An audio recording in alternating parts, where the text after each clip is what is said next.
Right, now we have a new feature called Tickety-Boo News, and I've been told that a little man who looks like me is running across the screen. I can't see it. There he is. There he is. Oh, I can see him. That was actually filmed earlier. I did that earlier. I was a little shorter then, but there it is. Now, I wanted to do this feature. This is not a feature of, oh, here's some good news, so cheer up. Okay, this is a feature about how to read the news, think about the news properly, because the news is so much better often than what we're talking about. We're always talking about the problems, and there's reasons for that, and I'll talk about that in a sec. But the thing is, try this experiment when you're reading the news. Try this experiment. Look at how much bad news is not something that has actually happened, but it's something they're telling you is going to happen because of something that did happen.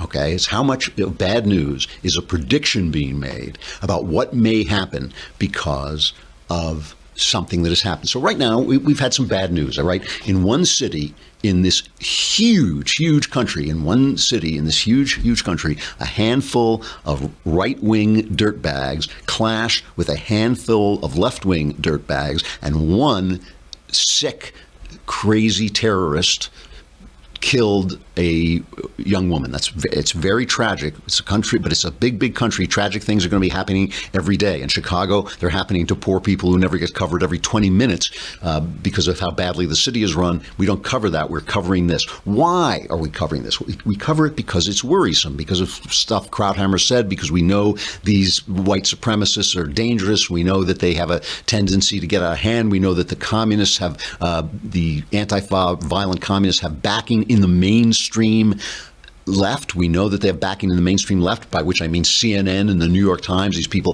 telling us that sex was great in the Soviet era. I mean, these guys are bad guys who give shelter to the violent people who do kill people, like the Bernie bro who went out and shot at our congressman. I mean, these people do kill people. They are very bad. So we've got a bunch of bad people, and we worry about what's going to happen next. But, you know, the headline could just as easily be today, number of people in extreme poverty fell by 137,000 since yesterday. That would be a real life headline. You know why it's not the headline? Because that headline has been true every single day for the last 25 years. Every single day, the number of people in extreme poverty fell by over 100,000 people.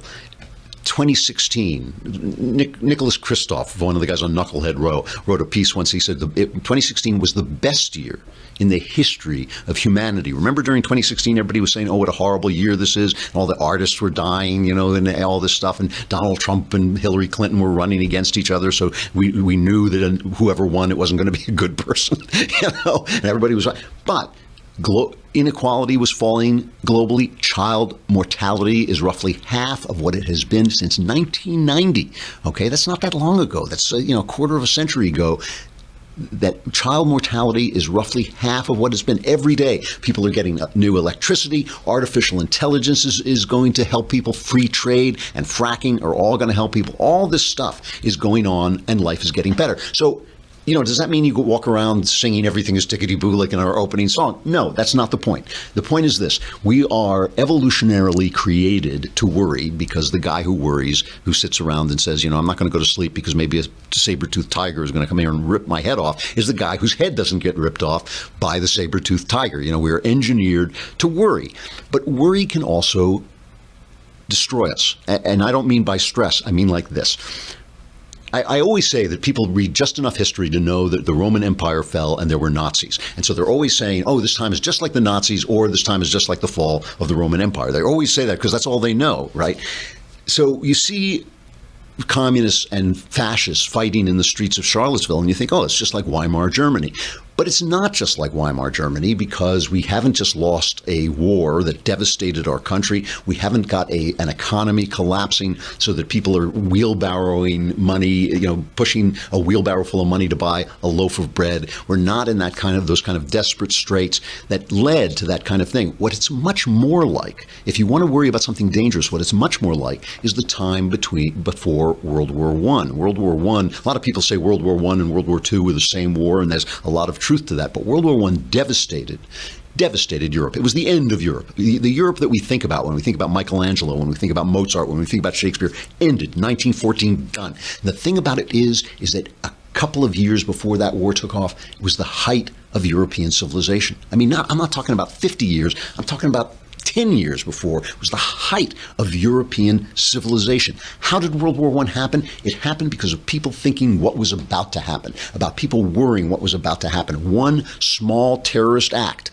the assassination of the Archduke, right, set off this chain reaction of people thinking, well, he's going to do this, so I've got to do this, and they're going to do that, so I've got to do that. Set off this chain reaction of a completely, utterly, totally needless war. You cannot find a history that can tell you in rational terms why that war started, and it was utterly, utterly devastating. We in the United States don't know as much about it because we went over there and kind of ended it, and we didn't suffer the kinds of things that the Europeans suffered. You can't enter a European town that doesn't have a memorial where basically with the names of an entire generation of young men.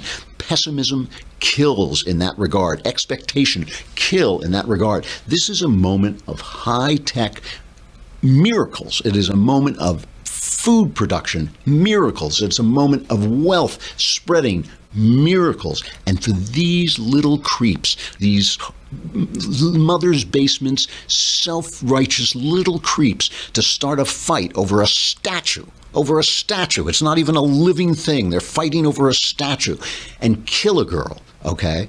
For them to do that, and for us to let that set us against each other, for us to let them, those demons, set us against each other, that's a crime. That's a sin. And that's the sin of pessimism. And so we got to look at the news, step back a little bit and say, is this bad news, or is this guy some guy telling me there's going to be bad news? Is this guy some guy telling me that, oh, if I say this, the left will do this. If I do that, the left will do that. You know, we have to step back and realize we are in an age of miracles, or otherwise we'll blow that age. We will blow it just like they did in World War I.